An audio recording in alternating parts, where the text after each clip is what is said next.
Hello, everyone. This is a special edition of the Level-Headed News. I'm going to bring you several stories here about Muslims that have shown up in my feeds as I was going through my articles preparing for tomorrow's show. I noticed that there was an awful lot of stuff here about the Muslims and enough to do a special edition on, so I'm going to go ahead and bring that to you now. The first one that I have for you is off of shoebat.com. Muslims in Europe are being caught on camera faking car accidents and then trying to extort or perform insurance fraud on the victim.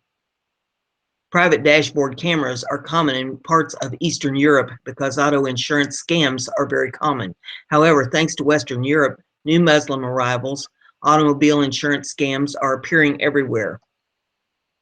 This scene comes from Germany, where a Muslim fakes a car accident with hope of scamming a German driver. However, the German man, realizing what is going on, has no reaction. The Muslim begins to panic, and upon seeing the driver's dashboard camera, frantically runs away. This is another example proving what should be clear at this point, and that is how Muslims will use the law of their host nation to eventually destroy it.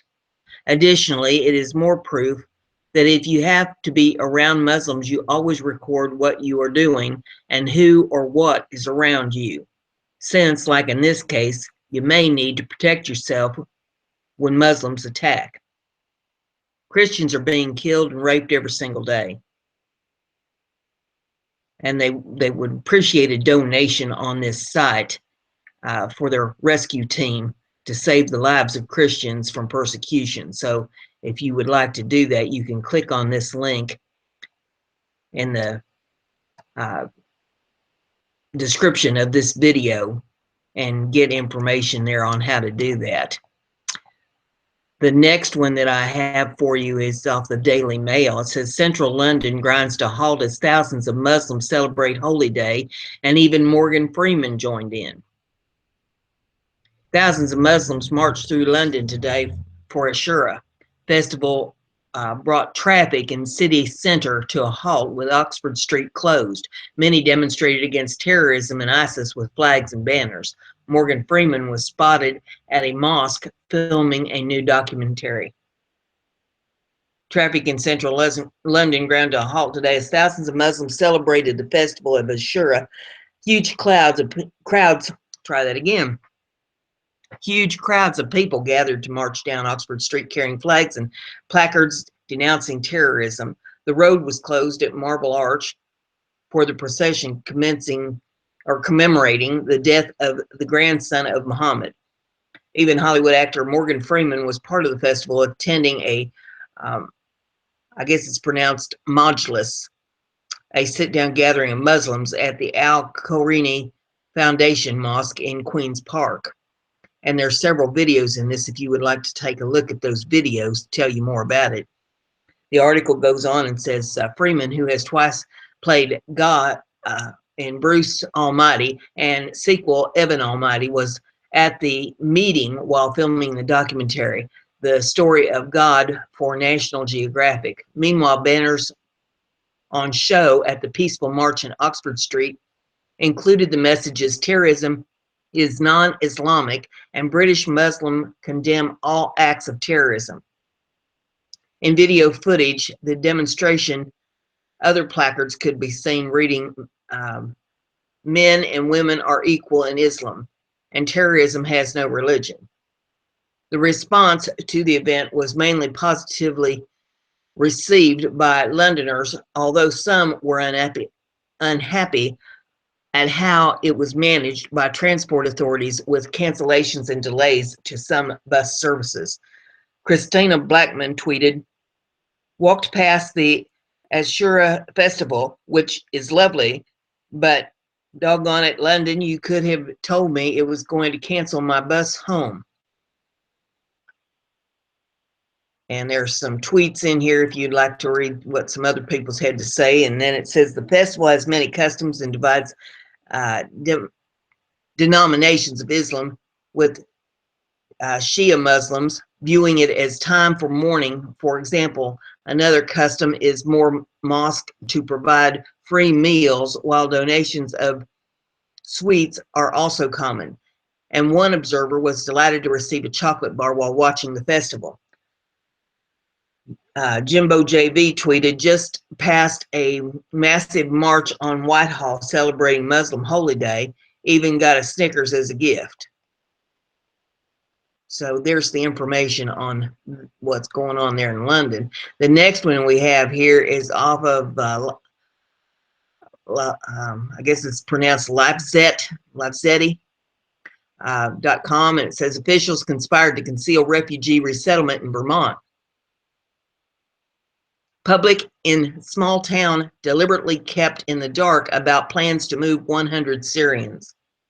A federally funded refugee resettlement organization conspired with the mayor of a small Vermont town to keep the public in the dark about a plan to relocate 100 people from war-torn Syria, according to documents released Friday. The conservative watchdog Judicial Watch obtained 128 pages under Vermont's open records law. The documents include an email from Amelia Medzonovic, executive director of the Vermont Refugee Resettlement Program, asking Rutland Mayor Christopher Loraz not to hold a public meeting on the resettlement plan. I want to share with you the concern my headquarters has about holding a public forum, she wrote on April the 14th. If we open it up to anybody and everybody, all sorts of people will come out of the woodwork. Anti-immigrant, anti-anything. They suggest that the forum be invite only, but make it as wide as possible.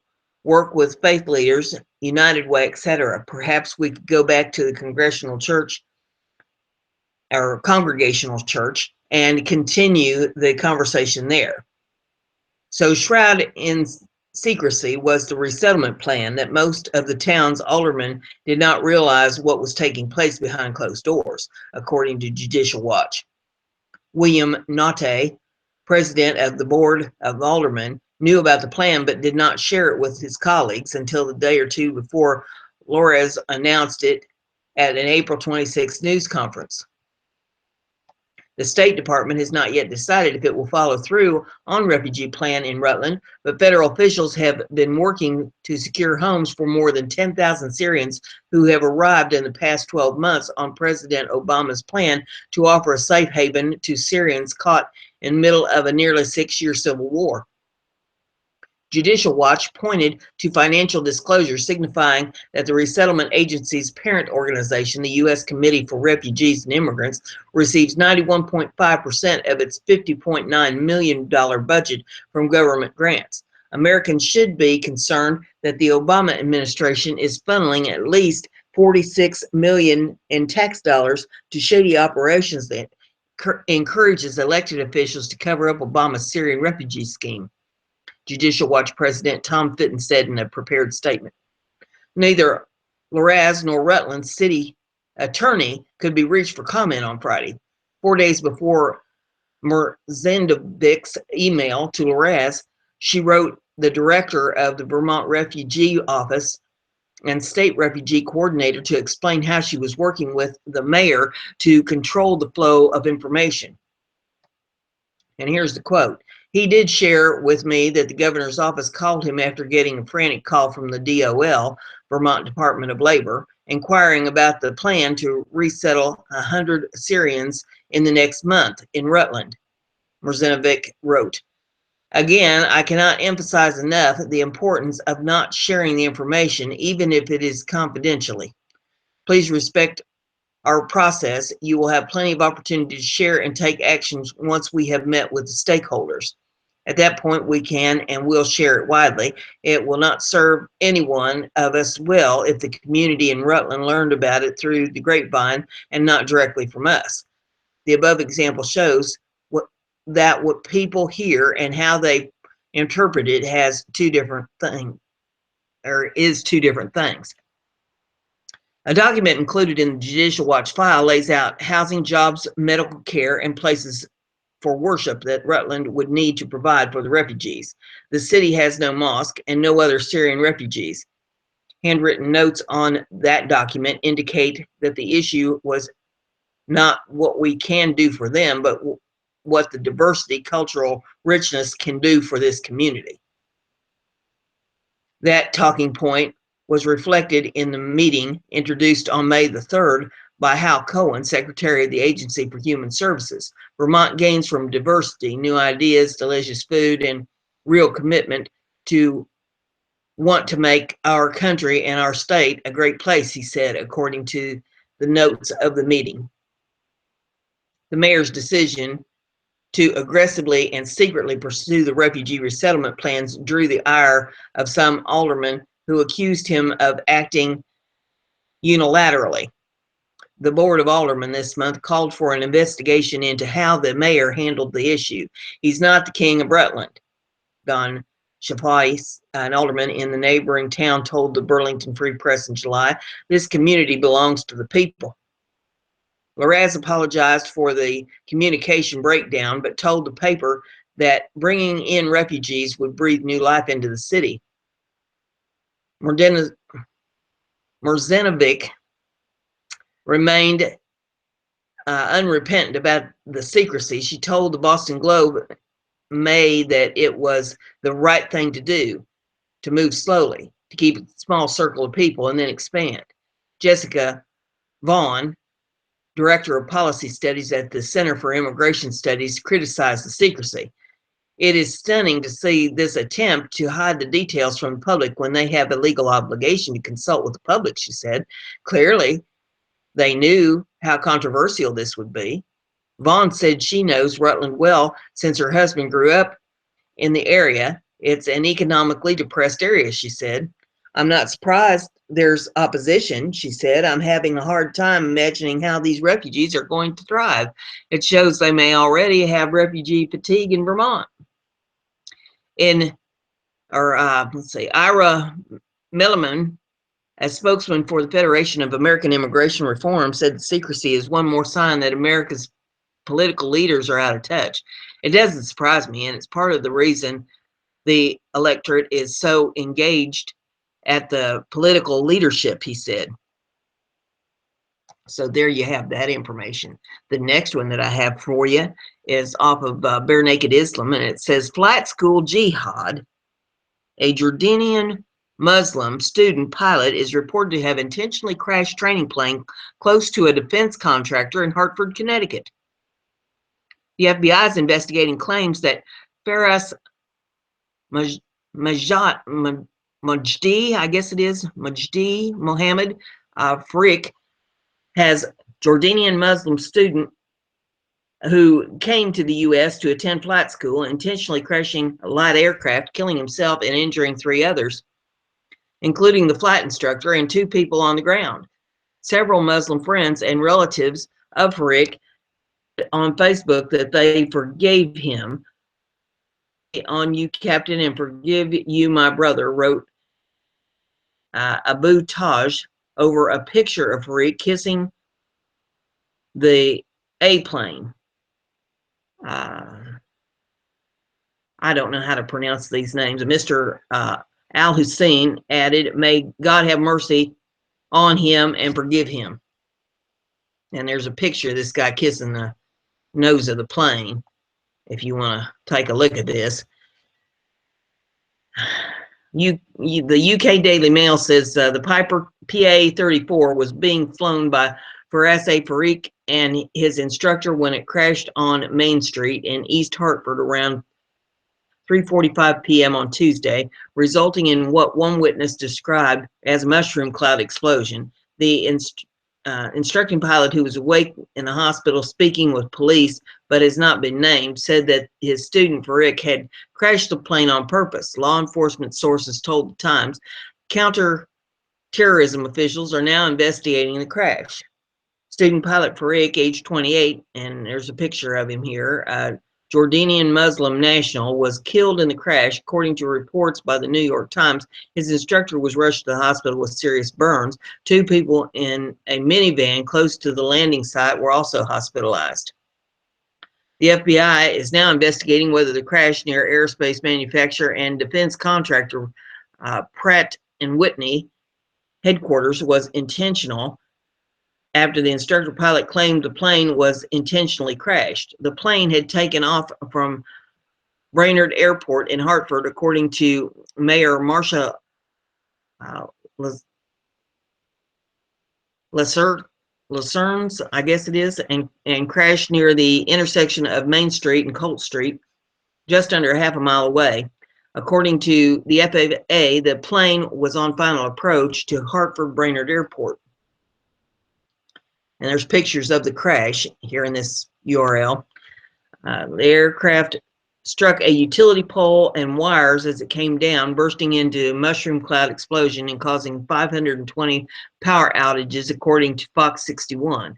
As far as the occupants of the plane, he is expected to survive. He is cooperating with investigators. He's actually speaking with detectives as part of his investigation is ongoing, said East Hartford Police Lieutenant Josh Litwin. Hartford Courant reports. For it came to the U.S. from Jordan in 2012 to go to flight school. He later attended a language school in Toledo, Ohio. Federal Aviation Administration records show that he was issued a private pilot's certificate on May the 29th, 2015, and was certified to fly a single-engine plane. The state's counterterrorism unit have joined the FBI, State Police Central District Crime Squad, and Fire and Explosion Investigation Unit in the multi-agency investigation. East Hartford Police Chief Scott Sampson said the agency was investigating because the crash occurred suspiciously and close to Pratt Whitney, which he describes as a critical infrastructure. And there's video in this if you'd like to see the video. The next one, and the last one that I have for you here in this special edition, is off of Fox News, and it says, undocumented man accused of kidnapping and raping 6-year-old girl in Texas. This is out of Fort Worth. Fort Worth police say a man accused of kidnapping a 6-year-old girl from her home also raped her before she was found. Police say Edith Moya Alice kidnapped the girl Saturday from her home in southeast Fort Worth. The girl's father said he noticed the front door was open and the girl was gone about 5 a.m. Officers say Moya's relationship to the girl is still unclear and he is not cooperating with the investigation. Searchers began looking for the girl since she went missing Saturday. She was discovered 8 hours later when a man heard screams coming from a wooded area. Alice, I don't know how to pronounce it. It's ALAS is the guy's last name, was interviewed by Immigration Customs Enforcement, and it was determined he was in the country illegally. He was in the Mansfield jail with a bond of $200,000. And that's the end of that story. Very, very sad. Lord have mercy. So that's the end of the special edition for you. And we will have the news tomorrow morning. Thank you very much.